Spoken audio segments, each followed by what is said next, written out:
Well, what my bill would do would be to have the government stop paying staff in leadership offices, committee staff, paying Congress if in fact we do not enact a budget by May 15th of each year. It basically would say that if you don't do your work, you don't get paid.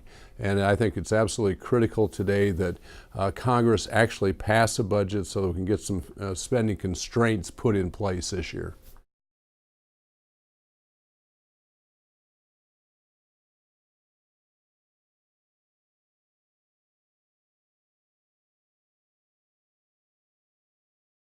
The last 2 years, the Senate has not even bothered to attempt to pass a budget.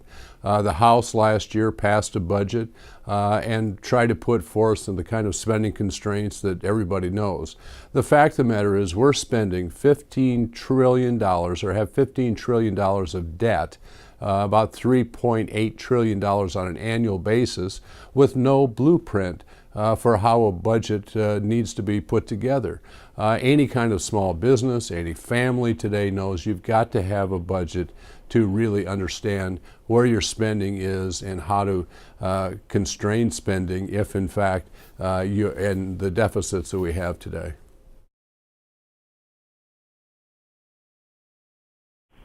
Well, if you don't have a budget, you don't have any kind of a blueprint as to how money is going to be spent. It's a matter of setting priorities in a budget, funding those things that are important, highest priorities, eliminating things that are of lesser priority.